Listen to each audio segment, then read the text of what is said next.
Hello my YouTube friends, welcome to my blog. And आज चाहिँ यो सुन्दर समयमा अनि यो बिहानीको सिन देखाउँदै तपाईँहरूको माझमा चाहिँ मैले भिडियो ब्लग चाहिँ स्टार्ट गरिसकेको छु। सो तपाईँहरूले यो सिन देखेर चाहिँ आनन्द फिल गर्नुभएको छ होला, मैले यस्तै भनेर मैले सोचेको छु। साथीहरू, आज चाहिँ फेरि हल्का पानी पनि आइरहेको थियो, तर मौसम चाहिँ एकदम क्लियर, एकदम सफा, बिहान बिहानै कस्तो फ्रेस हुने खालको मौसम थियो। सो यस बेला चाहिँ म गोरुलाई चाहिँ घाँस लगाइदिन आएको, अनि गोरुलाई घाँस लगाइदिइसकेर म चाहिँ घर फर्किन्छु। अनि त्यसपछि मैले चाहिँ तपाईँहरूको माझमा तपाईँहरूको लागि भनेर मैले कुन भिडियो लिएर आएको छु, जो तपाईँहरूले चाहिँ अन्तिमसम्म भिडियो हेरेर थाहा पाउनुहुनेछ भन्ने चाहन्छु। अब चाहिँ मैले गोरुलाई घाँस पनि लगाइदिइसकेँ है साथीहरू। अब चाहिँ घरतिर म पनि लाग्छु, अनि त्यसपछि मैले कुन भिडियो तपाईँहरूको लागि भनेर लिएर आएको छु भनेर भनेको थिएँ नि, त्यो चाहिँ अब स्टार्ट हुनेछ।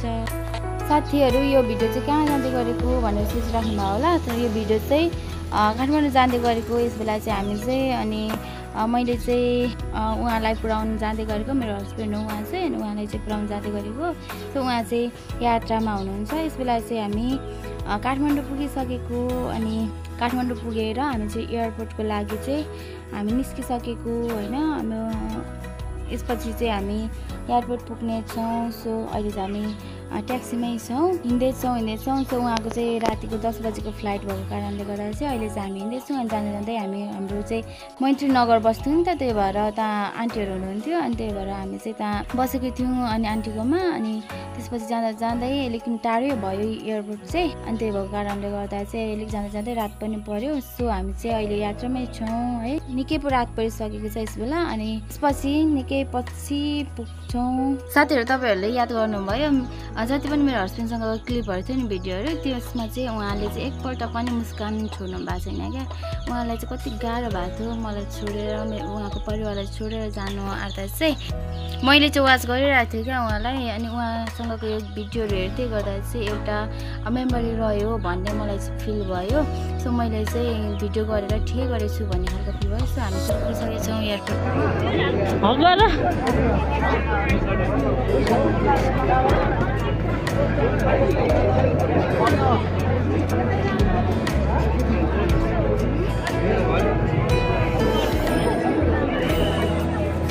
हामीसँग चाहिँ आन्टी पनि जानुभएको थियो नि, त्यही भएर अब हामीले चाहिँ पताहरू लगाइदिइसक्यौँ उहाँलाई।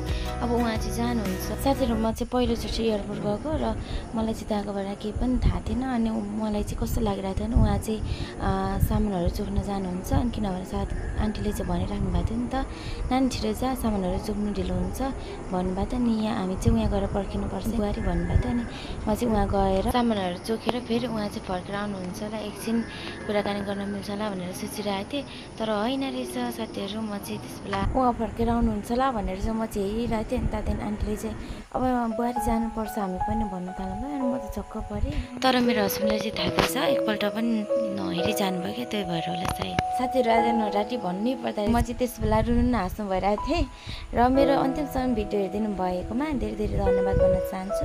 साथीहरू, आजको भिडियो कस्तो लाग्यो छ तपाईँको प्रतिक्रिया छोडेर जान नबिर्सिनु होला। अन्त्यमा मेरो भिडियोलाई लाइक, कमेन्ट एन्ड सब्सक्राइब गर्न नबिर्सिनु होला।